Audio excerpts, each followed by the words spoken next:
O que significa repensar a possibilidade de um mundo liberado do capitalismo? No contexto de uma crise que marca os limites do pensamento neoliberal, os novos movimentos sociais propõem iniciativas de baixo para cima. Em um esforço inusitado que combina projeção teórica e conhecimento direto de uma das experiências mais reflexivas de autonomia das últimas décadas, Jérôme Bachet analisa as experimentações sociais e políticas das comunidades zapatistas, explora as possibilidades do bem-viver e propõe um balanço crítico dos movimentos. Uma análise da organização política das comunidades autônomas confederadas que assumiram a saúde, a educação, a segurança e os serviços de justiça.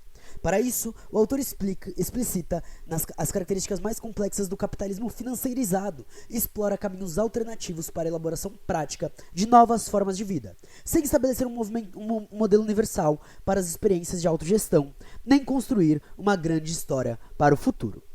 O episódio que temos em mãos, o livro que temos em mãos para o episódio atual, se chama Adeus ao Capitalismo, Autonomia, Sociedade do Bem-Viver e Multiplicidade dos Mundos, de Jérôme Bachet, publicado em conjunto pela Autonomia Literária e pela GLAC. E aqui um salve muito especial para essas duas editoras que, como vocês sabem, há muito tempo vem acompanhando a trajetória da Caverna do Morcego, né?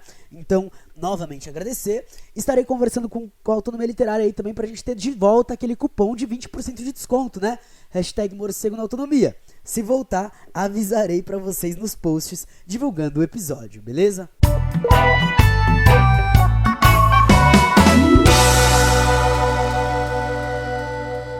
Eu sou o Marcos Morcego, estamos aqui em mais um episódio da Caverna do Morcego, mais um episódio do De Férias com o Morcego, nome que eu deveria ter colocado antes, mas que veio agora, e é isso, De Férias com o Morcego, né?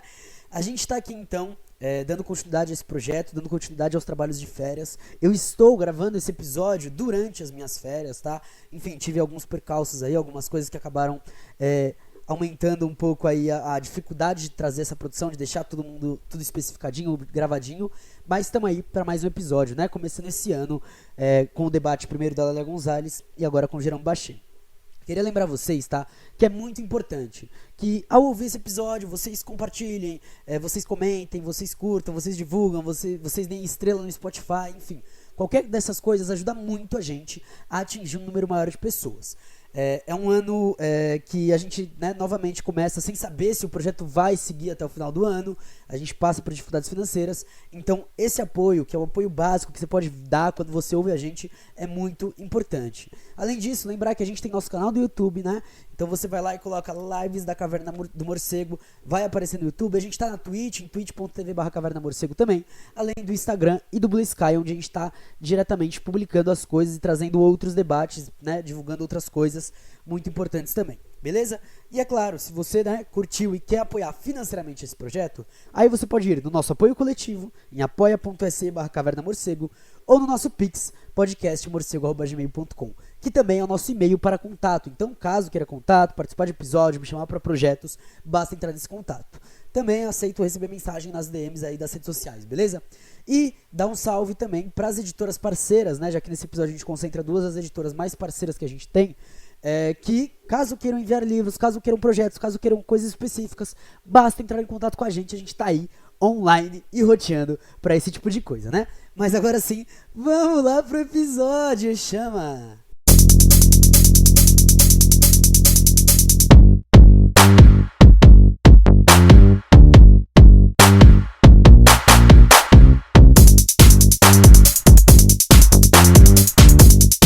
Bom, o capítulo escolhido para o episódio de hoje é o capítulo 2, que se chama Construir Autonomia Política sem Estado, tá? E seguindo episódios de férias, e é por isso que eu, né, às vezes eu tenho inclusive alguns problemas de fala, né? Ele é um episódio onde eu estou realizando a leitura aqui com vocês, beleza? Com breves comentários, breves explanações, daquele jeitinho para deixar bem rápido.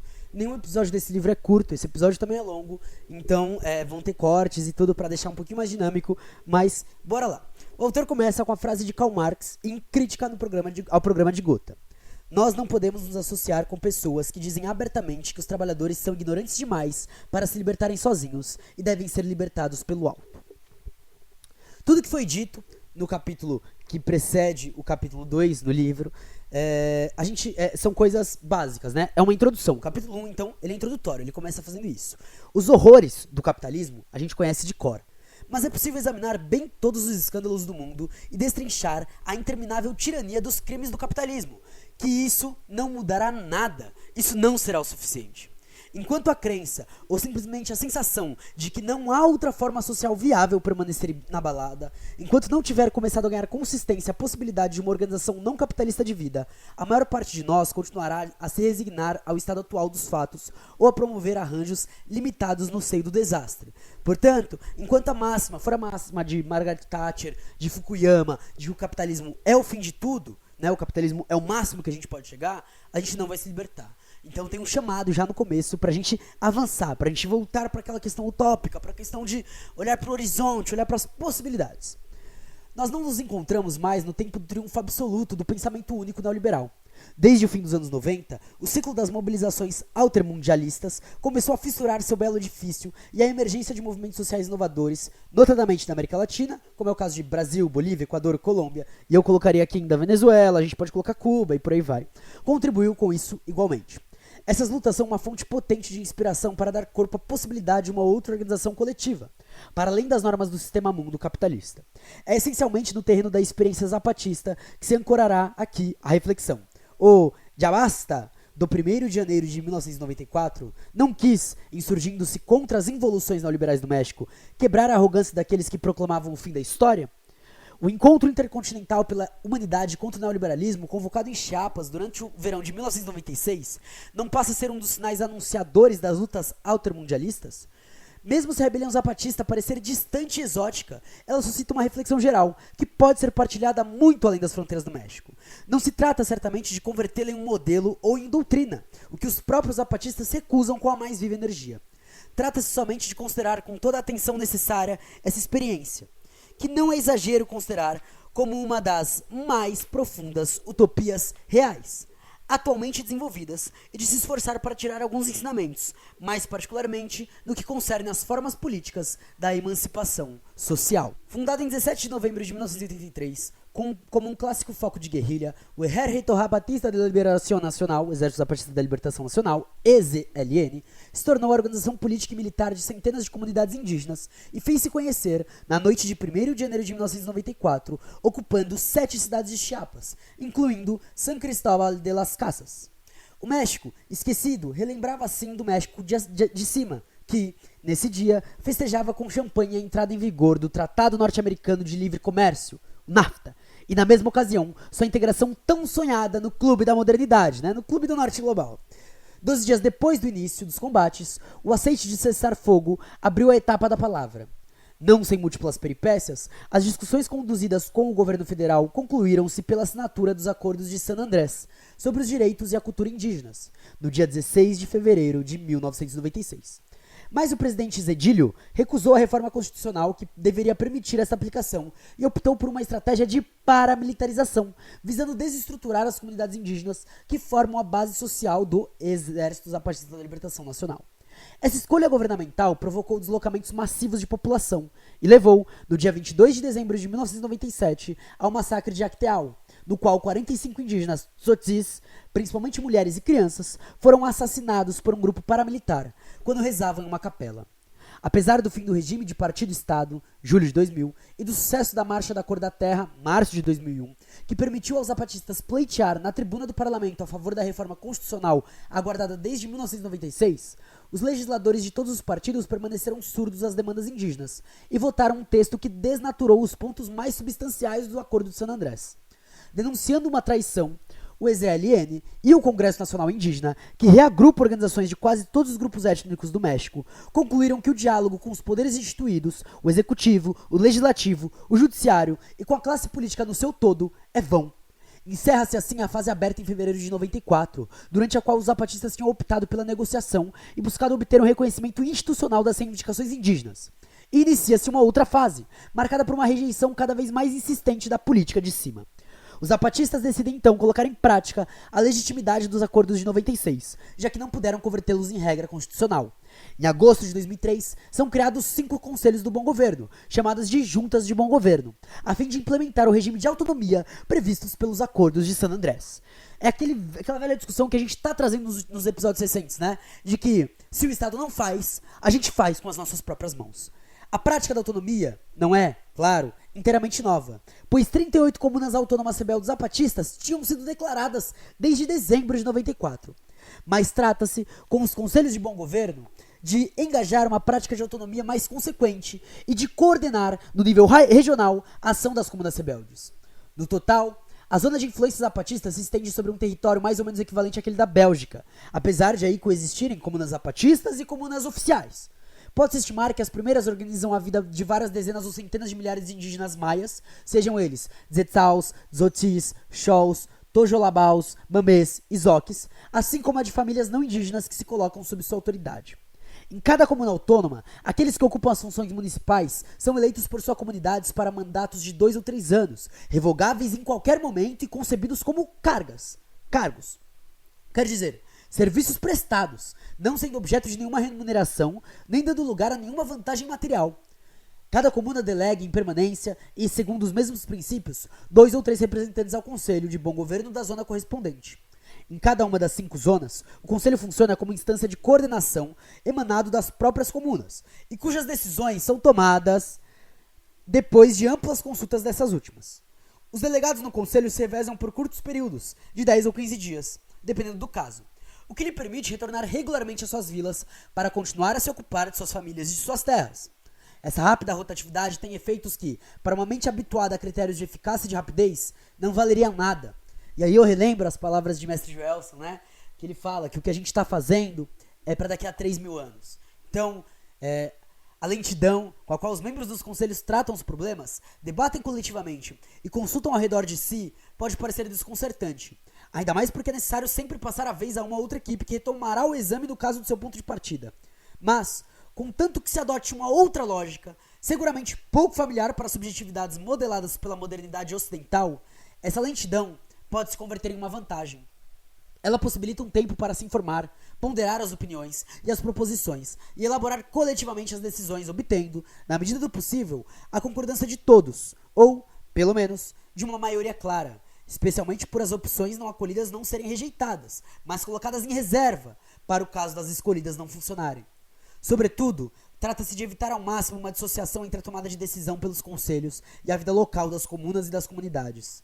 Trata-se de traduzir em ato uma concepção não especializada das tarefas de governo, de colocar em prática uma desespecialização da política. Os zapatistas puderam dizer, justamente, dos membros dos conselhos do bom governo: são especialistas em nada, ainda menos em política. Os conselhos de bom governo estão permanentemente abertos às demandas que zapatistas e não zapatistas lhes apresentam e recebem todos os visitantes, mexicanos ou estrangeiros, que queiram saber mais sobre a experiência. Cabe a eles a incumbência de entrar em acordo, se for necessário, com as autoridades municipais oficiais que compartilham o mesmo território e de se esforçar para resolver os conflitos que podem surgir tanto no seio das comunidades zapatistas quanto nos grupos não zapatistas. Eles têm seu próprio registro de Estado Civil. O Exército da Justiça, que provém principalmente das autoridades municipais, pode, nos casos mais graves, requerer sua intervenção, igualmente solicitada em numerosas ocasiões pelos não-zapatistas.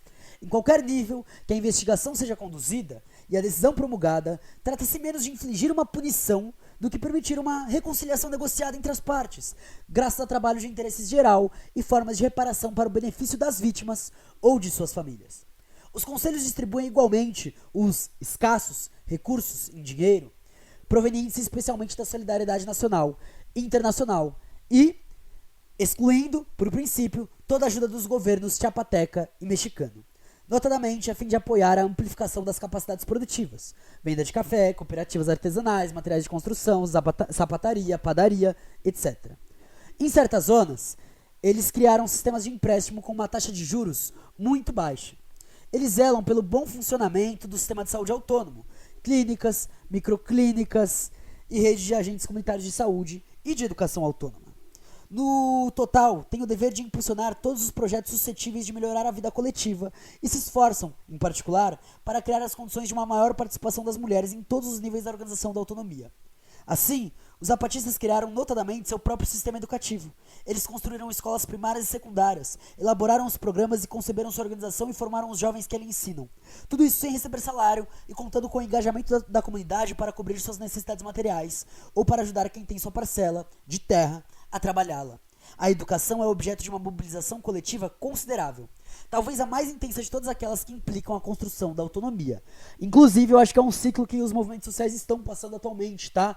De olhar para a educação e para a pedagogia como centro do debate, associado, né, a uma autonomia de uma questão racial, étnica, anti-imperialista e também de uma questão que busque pautar a questão de gênero. Para quem está acompanhando nas redes sociais, eu estou discutindo isso a partir da Nancy Fraser, por exemplo. Ela engaja uma multiplicidade de atores, conselhos de bom governo e conselhos municipais, com suas comissões encarregadas da educação, comitês locais encarregados das edificações, professores, denominados promotores de educação, famílias e assembleias comunitárias, diante das quais os promotores assumem sua carga e interação com as quais as orientações educativas são continuamente debatidas. Nessas escolas, aprender faz sentido, porque a educação se enraiza na experiência concreta das comunidades, como na preocupação compartilhada da luta pela transformação social, dando corpo ao nós, da dignidade indígena, tanto quanto ao nós, da humanidade rebelde. Aí se formam jovens gerações com subjetividades inéditas e inventivas. A autonomia zapatista é uma prática modesta, rente ao chão, sem modelo precedente e sem pretensão de criar um mundo ideal. Ao mesmo tempo, ela não é desprovida de uma dimensão heróica, se levamos em conta as condições materiais muito precárias e o ambiente político hostil no qual ela evolui, mas também o esforço que exige da parte da população camponesas, pouco preparadas para tais exercícios. O funcionamento rotativo dos conselhos permite desencadear uma forma de governo coletivo. Todos nós fomos governo, disseram alguns de seus membros, a fim de colocar em prática o princípio zapatista do mandar obedecendo. Inversamente aos efeitos de uma concepção de política como atividade especializada, a difusão das competências políticas no corpo social é tida como a condição de um controle das autoridades, permitindo prevenir as derivas da delegação do poder e da corrupção, ainda que seja conveniente se proteger de toda idealização. Trata-se efetivamente de uma escola de governo, pela qual as comunidades rebeldes constroem seu autogoverno e, indissociavelmente, uma realidade social nova.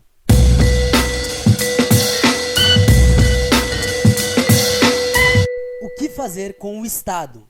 Ei! Os zapatistas expressaram com constância sua recusa pela tomada de poder. Seu objetivo, explicam eles, é a construção de uma prática política que não busca a tomada de poder, mas a organização da sociedade.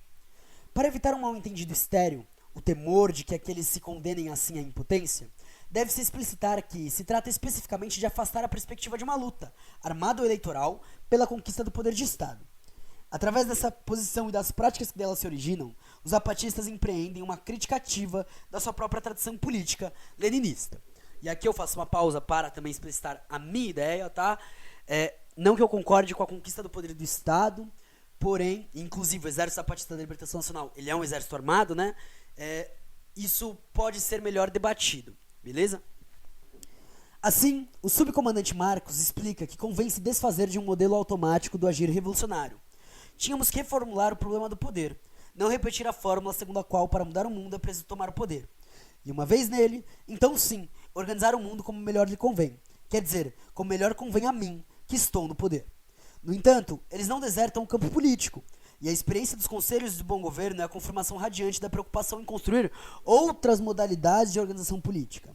Propõe-se definir estas últimas como formas não estatais de governo, ou seja, formas de autogoverno nas quais a separação entre governantes e governados se reduz tanto quanto é possível. Isso é uma perspectiva interessante para se repensar a questão do poder, beleza? Mas, para mim, ainda se constitui um meio do caminho. Ainda se constitui uma possibilidade, ainda se constitui um vir a ser ou vários virem a ser, né? Todavia, não é certo que a proclamação de uma eliminação integral e imediata de toda a relação de poder, o que John Holloway denominou poder sobre, em oposição ao poder fazer, seja mais adequada, não mais do que é o ideal de uma política revolucionária perfeitamente horizontal. Uma e outra aparecem mal adaptadas à experiência dos conselhos do bom governo, dos quais cresce poder dar conta melhor, colocando o princípio de uma articulação entre horizontalidade e verticalidade. E aqui, né, eu gosto de citar aqui meu mano Taka, que estava discutindo isso recentemente, pude ler ele falando sobre isso, e me ilumina muito nesse ponto, né, de que eles não são totalmente horizontais, e por mais que eles rejeitem a política armada numa questão de tomada de poder, eles não estão desarmados, tá? Então tem verticalidade e tem armamento. O fato de que a experiência deva sua existência à sua perenidade ao EZLN, uma estrutura político-militar cuja inevitável verticalidade ninguém pretende esconder, convida a mais ampla prudência. E aí é importante a gente entender isso. Uma coisa são os caracóis, são as comunidades, as comunas. Outra coisa é o Exército da Partida da Libertação Nacional, né? Eles estão ali em uma relação, como continua o autor. Além do mais, o princípio do mandar obedecendo implica, em seu próprio enunciado, a preservação das noções de comando e de obediência, mesmo se for para subvertê-las profundamente, posto que aqueles que dirigem devem fazê-lo obedecendo àqueles que eles dirigem. Por conseguinte, essa relação paradoxal tem muito pouco em comum do que se entende habitualmente por comandar ou deter um poder.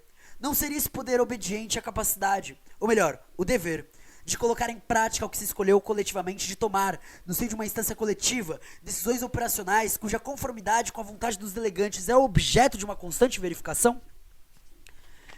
Essa interpretação corre o risco de ser demasiadamente idealizadora, e é preferível sublinhar que o mandar obedecendo não exclui a manutenção de um certo caráter vertical, visto que a existência de uma delegação de poder confere aos representantes escolhidos um papel especial na tomada de decisão. Segundo as explicações dadas pelos antigos membros dos conselhos, a relação entre o governo e o povo funciona em via dupla. Se o primeiro deve obedecer ao segundo, respeitando o que foi decidido, no momento da consulta das assembleias no nível da zona, das comunas e das comunidades, lhe é devido também, em certas ocasiões, fazer-se obedecer para implementar as decisões tomadas. Ou ainda, quando a situação de urgência impõe uma reação rápida, que a gente sabe que pode acontecer. Além disso, os conselhos de bom governo têm o dever de tomar iniciativas e de promover proposições para melhorar o funcionamento da vida coletiva. Esse papel de impulsão pode ser concebido como uma forma de verticalidade não autoritária, articulada à horizontalidade da consulta e da aprovação coletiva. Nem tudo é horizontal, pois alguns devem tomar iniciativas. Nem tudo nasce do povo, mas a decisão é do povo. Ademais, as cargas não são atribuídas sem discernimento. Dois princípios contraditórios entram aqui em tensão. De um lado, afirma-se o desejo de que todos aprendam a ser governo. De outro, as cargas, mais importantes, são atribuídas em boa parte aos homens e às mulheres, já dispondo de uma certa experiência e tendo feito prova de sua retidão e de sua sabedoria.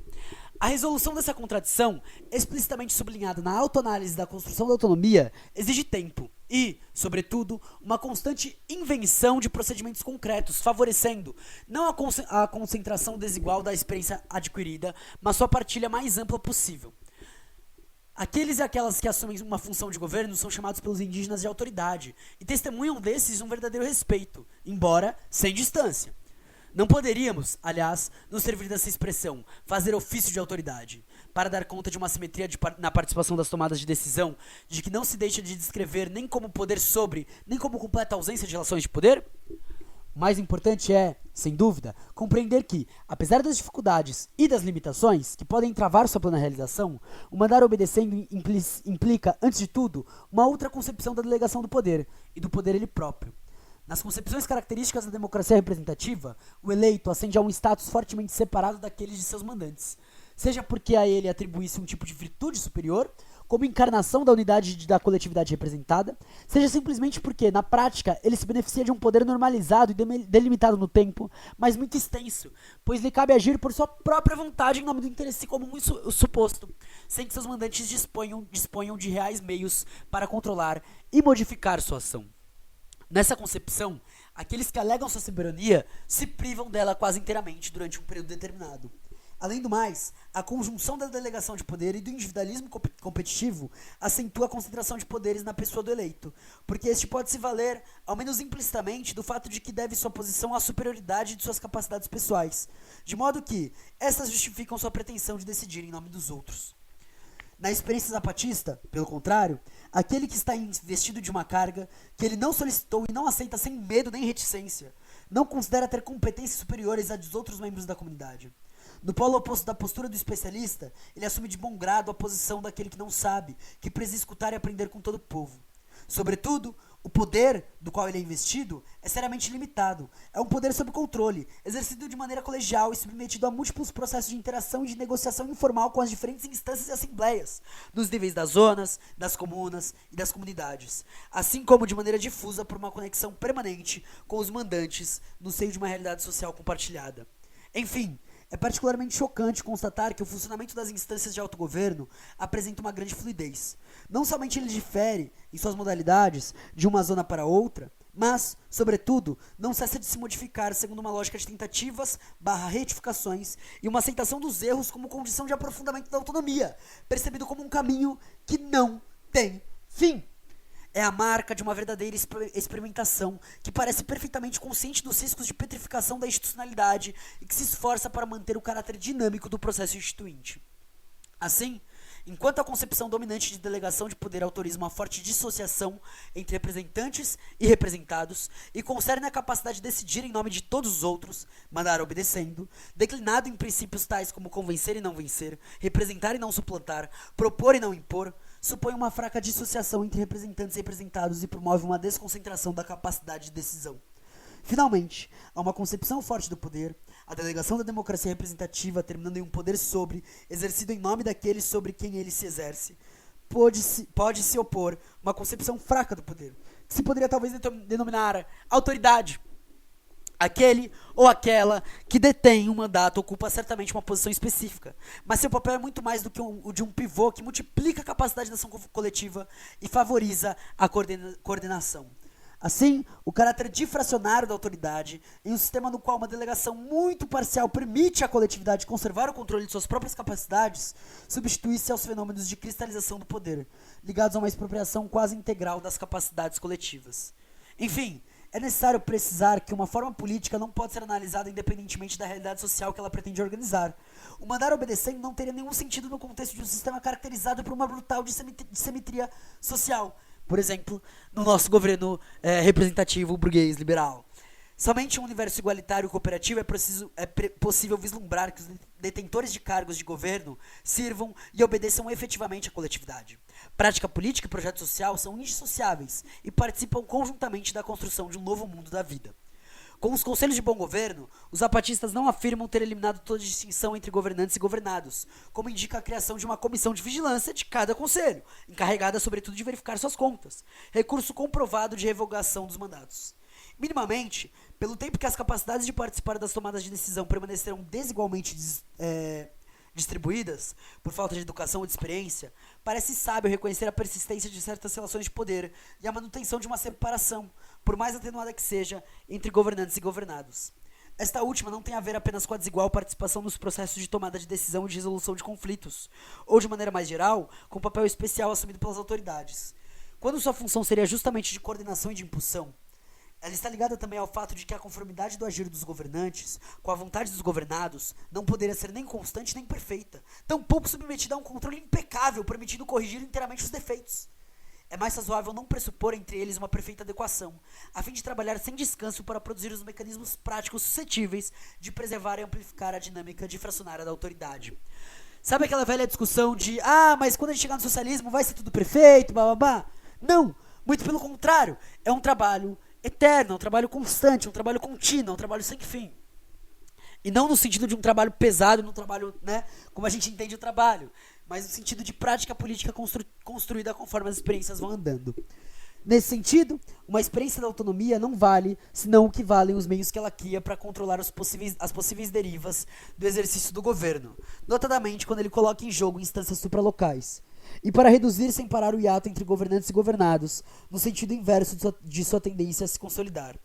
Já é considerável que o princípio de mandar obedecendo se traduza pela consulta tão frequente quanto possível das assembleias de zonas e das comunidades, pela procura de opções acordadas, por um controle das decisões tomadas e pela revogabilidade dos mandatos. Mas o mais importante é o que preserva uma especialização das tarefas políticas, uma dissociação prática entre o universo comum e a experiência daqueles que concentram, ainda que temporariamente, uma parte especial do poder de decidir ou de influenciar as tomadas de decisão. Desse ponto de vista, a rotatividade de cargos e a ausência de remuneração daqueles que os exercem são capitais. O mundo cotidiano daqueles que assumem cargos do governo continua sendo aquele da vida compartilhada das comunidades e da não separação dos universos da vida e das práticas, que constituem o coração do mandar obedecendo e das formas de exercício do governo autônomo. É assim que os zapatistas empreenderam dispersar o poder. Eles não pretendem que ele tenha magicamente desaparecido, mas lutam, praticamente, contra sua tendência em permanecer ou tornar-se de novo cada vez mais concentrado. Agora, sobre autoemancipação e autogoverno. Por mais distante que pareça o desenrolar da experiência zapatista, e por mais modesta em que possamos julgá-la, não se pode negar sua importância. Em Chiapas, pessoas comuns, simplesmente cultivadoras de milhos e de café, começaram a governar por si mesmos. Talvez dir-se-á que eles são culturalmente dotados de uma ética comunitária e que seu universo não tem a complexidade das sociedades modernas. Mas, de qualquer modo, não se trata de importar essa experiência para um universo capitalista que não queremos mais. E seria perfeitamente absurdo convocar a autonomia para gerirmos nós mesmos o desastre que esse universo criou. O tipo de organização política que se descreve aqui seria evidentemente incapaz de garantir o funcionamento do sistema mundial atual, que se empenha em multiplicar os problemas insolúveis. Eis, aliás, uma das grandes armadilhas da qual é urgente se desvencilhar. É tão vão quanto mortífero perder tempo buscando soluções para os quebra-cabeças que assolam a sociedade capitalista, quando se trata de construir um mundo no qual a maior parte desses problemas terão deixado de se colocar. A questão aqui é a construção de um projeto de emancipação, de uma forma de vida coletiva, na qual os desafios de governo seriam levados a uma escala infinitamente mais comedida.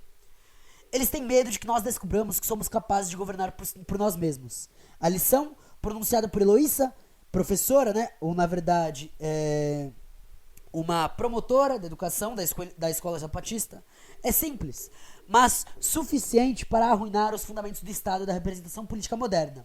Assim, para Hegel, é o próprio do povo não estar em condição de se autogovernar. Com efeito, a representação política moderna tende menos ao fato da delegação do poder do que a uma dicotomia postulada entre o povo, cuja incapacidade de governar impõe que se recorra a representantes esclarecidos, a uma elite de competência que, na prática, concentra o poder de decisão. A hipertrofia do aparelho burocrático não faz senão acentuar o processo, reconduzindo o essencial da capacidade de decidir para as mãos de uma casta de tecnocratas. Tendo por missão conter a conflituosidade social através de um efeito de neutralidade e, em alguns momentos históricos particulares, da procura de certos reequilíbrios necessários, o Estado é essa máquina de produzir e de amplificar a separação entre governantes e governados. Hoje, ainda, e contra todas as evidências, o bom senso insiste em nos convencer do irremediável afastamento entre a incapacidade de pessoas quaisquer, vocês e eu, e a ciência esclarecida dos experts e de outros especialistas da política. E, portanto, não é mais o tempo de preconizar uma democracia participativa, que, pela virtude de algumas doses homeopáticas de boa vontade popular, viria a conferir um semblante de vitalidade a uma democracia representativa fossilizada. Trata-se de dar à palavra democracia no sentido radical, sem o qual ela continuará a soar no vazio. Fazer da democracia o poder do povo, não somente pela origem da qual ela procede, mas no seu próprio exercício. O autogoverno é a forma encontrada pela democracia radical, que nada mais é do que um outro nome de autonomia, tal como a entendemos aqui. A propensão do Estado moderno a separar governantes e governados pode ser medida por um de seus sintomas, que atinge, em nossos dias, os cumes da intensidade, o desprezo com o qual os primeiros sobrecarregam os segundos. Ele é a expressão do fato de que o exercício do poder conferido no quadro da democracia eleitoral consiste essencialmente em adotar a postura do expert esclarecido, que impõe medidas que as pessoas não querem, até mesmo em nome do seu próprio bem, e que sua incompetência as faz ignorar. Nos antípodas desse desprezo, marca do afastamento entre o discernimento propagandeado pelos governantes e a suposta cegueira dos governados. Uma democracia radical de autogoverno deve repousar sobre o princípio de uma dignidade compartilhada. A dignidade é, ademais, uma das instâncias essenciais da luta, tal como a concebem os zapatistas. Ela não é, para eles, nenhuma qualidade intrínseca do ser, nenhuma essência. Ela se adquire na resistência no combate contra tudo que nega, contra todas as formas de discriminação e de humilhação. Não há dignidade em si. A dignidade é uma ponte, um olhar do outro para mim, de mim para o outro, a imagem do olhar do outro no meu próprio olhar. A dignidade não se fecha em uma definição identitária. Ela é relação e partilha. Essa dignidade reafirmada está no fundamento do autogoverno e, mais largamente, em todo o processo da autoemancipação. Claro, existe uma outra atitude que os zapatistas não param de fustigar sob o nome de síndrome do evangelizador. Há tantas boas almas, repletas das melhores intenções do mundo, que estão prontas para voar em socorro desses pobres índios, certas de saber como salvá-los de sua miséria. É em oposição a essa política da compaixão, onipresente na era do humanitarismo, que convém fazer da dignidade compartilhada o fundamento de uma luta pela autoemancipação. Sem messias e sem guias, o fundamento também de um autogoverno sem especialistas e sem Estado. É por isso mesmo que os zapatistas puderam conduzir, com um passo único, a crítica da tomada de poder do Estado como objetivo central da ação revolucionária e da noção de vanguarda, que estava igualmente no coração de sua própria tradição política. Eles acrescentaram ainda a crítica de uma concepção sacrificial da luta política que completava a separação entre dirigidos e dirigentes, entre governados e governantes, aquela dos meios e dos fins. Da consciência de que não se poderia lutar contra a alienação com formas alienadas, provém notadamente um discurso político inventivo e ancorado na subjetividade, que desafia o espírito de seriedade, mistura a poesia, o gosto pela festa, o humor e a autoderrisão. Tratando-se da noção de vanguarda, não há como negar que certos grupos ou indivíduos possam lançar proposições dos quais outros acharão judicioso se apropriar. A questão tem a ver unicamente com o status das organizações, reivindicando uma posição de vanguarda e fundando sobre esta a sua pretensão em dirigir o movimento.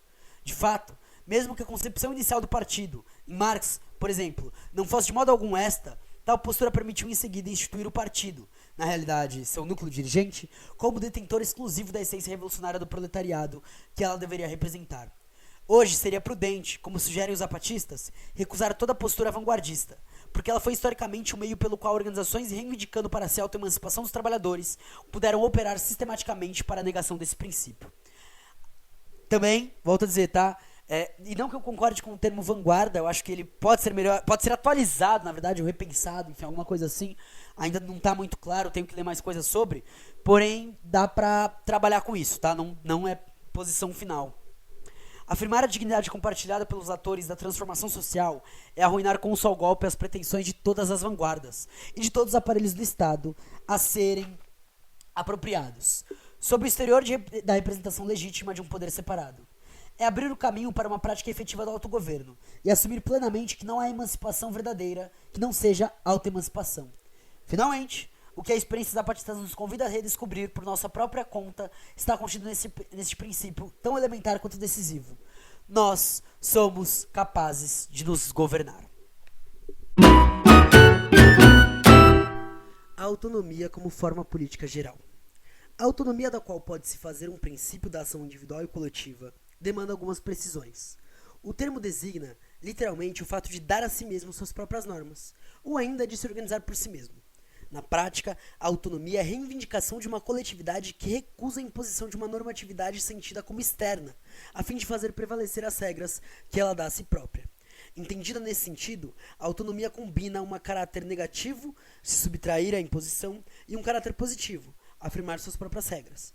Mas isso não diz quase nada sobre sua natureza efetiva, que depende das regras que ela adota e da relação entre essas últimas e aquelas cuja imposição ela recusa. Pode-se ver, então, que existe uma ampla gama ainda das autonomias integradas, cujas normas se distinguem fracamente daquelas às quais elas se subtraem, apesar do fato de controlar por si mesma a aplicação, há autonomias antagonistas, cujas regras marcam uma forte separação com relação àquelas que elas recusam.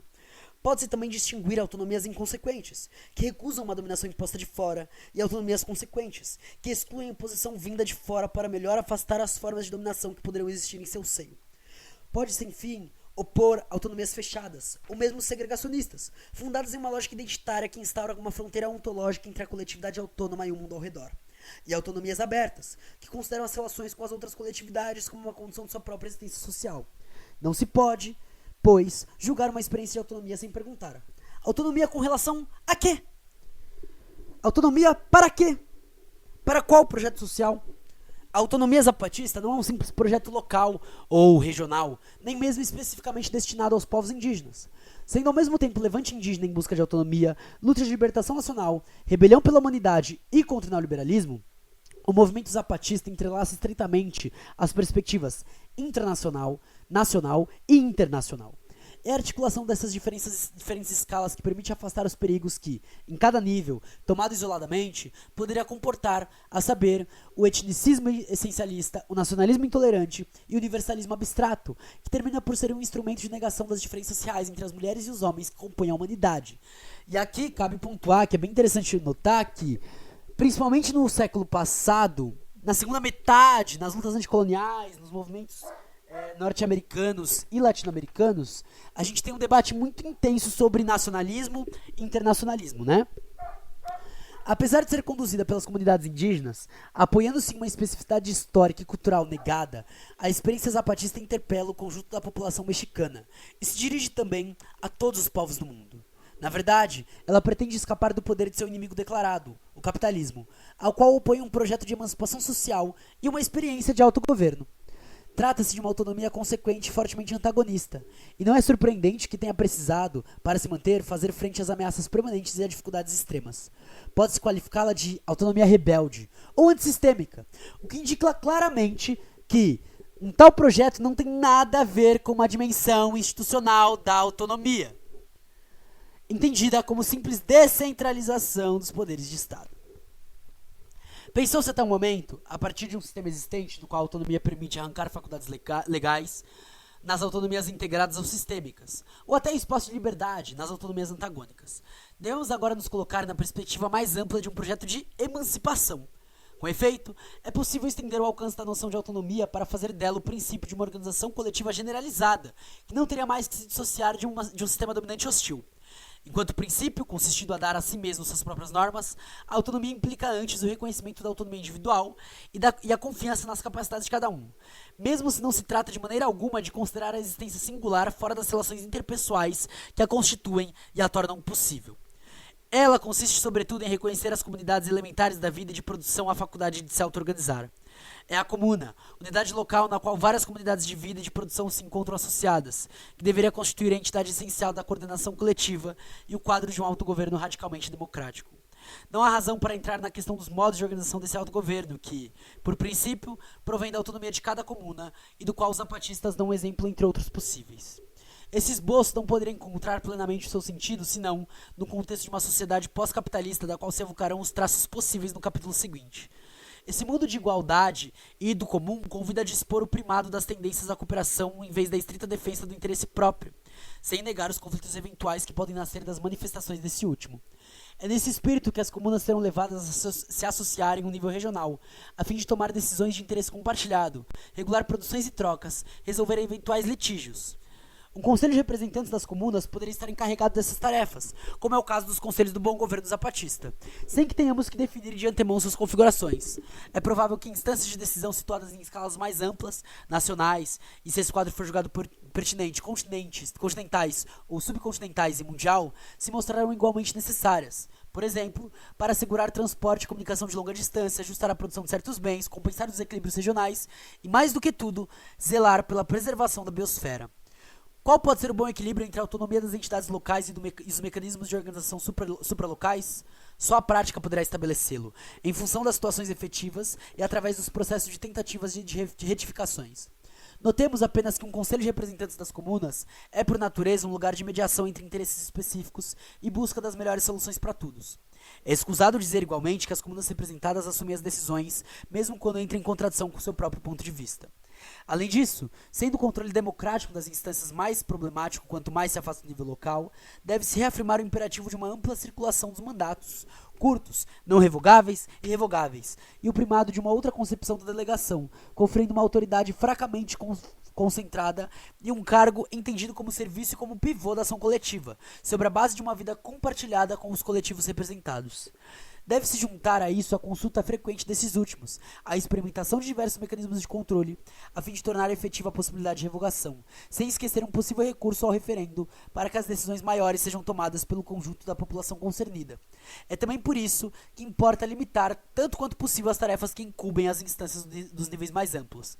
Se é provável que as decisões relativas às produções pesadas aos serviços de comunicação serão, sobretudo, de responsabilidade em nível suprarregional ou nacional, as instâncias continentais e mundiais deveriam poder concentrar seus esforços na coordenação dos grandes sistemas da comunicação, especialmente na vigilância ecológica, cujas injunções se imporão a todos os níveis do autogoverno. Em suma, trata-se de conceber uma forma de organização política fundada na autonomia das comunas locais e sobre sua capacidade de se federar, em um encaixe de diferentes escalas de organização da vida coletiva.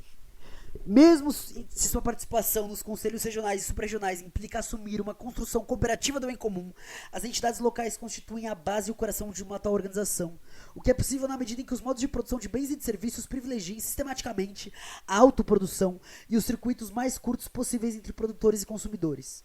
apesar da preservação de certas produções destinadas a um uso suprarregional. Consequentemente, esse mundo não constitui nenhuma coleção de células locais autárquicas, nem um sistema abstratamente mundializado a partir de uma estruturação centralizada. Ele não pode se construir nem fechando-se em um localismo asfixiante, nem pela demonstração de força de um universalismo barato. Partir das entidades autônomas elementares permitir restaurar o sentido dos lugares e suas especificidades que a lógica de deslocalização própria à sociedade de mercado tende a fazer com que desapareça. Trata-se de reconhecer a dimensão do estar aqui como dimensão intrínseca da existência humana. Mas essa parte localizada da existência da vida social não ignora de maneira alguma o cuidado com o bem comum. Simplesmente ela impõe construí-lo, procedendo por mediações sucessivas, de baixo para cima, lógica do concreto constitutiva da autonomia, mais do que recorrendo a uma instância superior unificadora que o imporia de cima para baixo, lógica da atração constitutiva da forma-estado. Ela não poderia dessa forma excluir o desejo de se mover, de ir ao encontro de outros mundos, que habitam o mundo.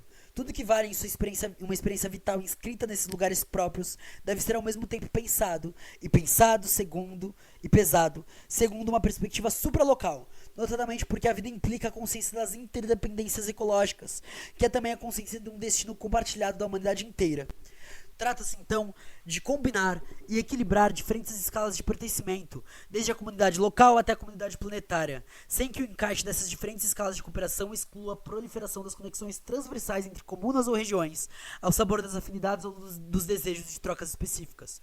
Um tal mundo supõe a conjunção de um regime de autonomias locais, como fundamento de uma vida social autogovernada e de uma rede planetária, recorrendo à interconexão cooperativa das entidades de vida. Nós estamos habituados demais a tomar o Estado como a única forma possível de interesse comum. Todas as tendências dominantes da modernidade política se esforçam para nos convencer disso. O liberalismo, cujos debates internos consistem em fazer variar o modo de acoplamento do binômio Estado-nação, economia de mercado, o reformismo social-democrata de inspiração keynesiana, que acentua o papel e motor de contrapeso atribuído ao Estado e vê hoje nele a última muralha contra a ofensiva do todo mercantil, os movimentos revolucionários que não reivindicam o marxismo a não ser para associá-lo ao leninismo. Em todos esses casos, o povo que delegava sua soberania ao Estado tornou-se uma ficção e ao aparelho estatal atribuiu-se o monopólio da capacidade de definir abstratamente o interesse geral. Pode-se estimar que as experiências revolucionárias do século XX foram majoritariamente vítimas de uma subestimação do Estado como instrumento determinante da revolução social, segundo a judiciosa análise de Karl Koch. Além disso, o estadocentrismo e a incapacidade de ultrapassar um modo de produção fundado no trabalho assalariado e sua exploração, em nome da construção de um Estado que não tinha nada de socialista a não ser o nome, mostraram-se intimamente ligadas. O processo revolucionário foi assimilado à tomada de poder do Estado e à conduta estatizada da economia e da sociedade, acarretando uma monopolização acentuada da capacidade de definir o interesse geral, assim como o uso cada vez mais concentrado e menos democrático do poder de agir em seu nome. Pode-se tomar o binômio partido de vanguarda e poder de Estado por um resultado maior das derivas das revoluções fracassadas do século XX. Haveria então uma certa sabedoria, se quisermos reavivar o projeto, de um mundo liberado da tirania da mercadoria, sem por isso ser condenado a uma sujeição não menos bárbara em procurar um caminho de um outro modo de constituição do bem comum. É esse outro caminho que os zapatistas sugerem explorar, recusando a ideia de um partido ou de uma organização de vanguarda, renunciando à perspectiva da conquista de poder do Estado e lançando a construção de formas não estatais de autogoverno. A tentativa está certamente longe de ser inédita. Na Europa, do início do século XX, a reapropriação da capacidade de se autogovernar tinha tomado a forma de conselhos operários e camponeses, mas também de quarteirões, cidades e regiões. Na Rússia, em 1905, e mais tarde, entre fevereiro e outubro de 1917, os soviets adquiriram uma força crescente e assumiram quase todas as funções do governo, antes de serem pouco a pouco desposados pelo executivo bolchevique. E aqui o próprio Lenin discute isso, né? E a gente discute também o que acontece em seguida, na Alemanha, na Hungria e na Itália, entre 1918 e 1923. E a gente também discute isso a partir da Rosa Luxemburgo e do Antônio Gramsci. A gente pode olhar para os quilombos aqui, para o que foi a cabanagem aqui no Brasil também. Depois na Catalunha e Aragão, em 36 e 37. Ademais, o conselhismo, teorizado por Anton Pannekoek, já estava em germe no seio da Associação Internacional dos Trabalhadores nos anos de 1860. A gente pode falar, como a gente trouxe aqui na Caverna do Morcego, a experiência comunal da Venezuela, ou a experiência indigenista na Bolívia. Também a experiência da Comuna de Paris, aplaudida igualmente por Marx e Bakunin. Sabe-se da lição que o primeiro extraiu dela, Marx, não sem atrair as zombarias do segundo, que preconizava desde longa data a organização da sociedade através da livre federação de baixo para cima. A gente pode olhar para Rojava, por exemplo. Para Marx, a classe trabalhadora não pode se contentar em tomar tal qual o aparelho do Estado e de fazê-lo funcionar por sua própria conta. Ela deve destruí-lo e estabelecer um regime de autonomia municipal, a fim de restituir ao corpo social todas as forças até então absorvidas pelo Estado parasita, que se alimenta sobre a sociedade e paralisa o seu livre movimento. Tais experiências e advertências têm ainda mais valor hoje, em vista dos descaminhos aos quais o fetichismo do Estado conduziu os esforços revolucionários do século XX. É tempo de libertar os projetos de emancipação da sua submissão da forma estatal. É tempo de admitir que a construção do bem comum não está necessariamente atrelada a se encarnar no Estado. Trata-se de renunciar a uma concepção do político fundada na potência de entidades abstratas unificadores. O Estado como expressão do universal, o partido como encarnação da classe trabalhadora. Para fazer prevalecer formas políticas, partindo da capacidade de fazer e de decidir de cada um, ancorada na multiplicidade concreta dos coletivos da vida, a forma política da emancipação, que se pode denominar autonomia ou democracia radical, supõe a experimentação de um autogoverno, permitindo impedir sua cristalização em uma instância estatal separada. De fato, não existe forma política pura, preservada pela natureza do risco da reconstituição de uma separação entre governantes e governados. E não há, pois, nenhuma fórmula institucional acabada de autonomia. Esta última não poderia ser senão uma construção sem fim, uma luta sem descanso contra o que poderia negá-la em um esforço permanente para resolver os litígios que atravessam o comum. Mas, ao menos, é preciso inverter as condições de uma desapropriação programada do povo soberano e reconhecer uma dignidade compartilhada que confere às pessoas comuns que somos a capacidade de nos governarmos. Pode-se então substituir as representações do Estado, que ensinam a pensar do alto e abstratamente por um olhar que parte de baixo, da realidade concreta dos coletivos, da sua capacidade de se autogovernar e de se abrir à pluralidade dos mundos, da qual a rede planetária é tecida. É pela cooperação das dignidades e das autonomias locais que o bem comum pode, enfim, começar a se construir.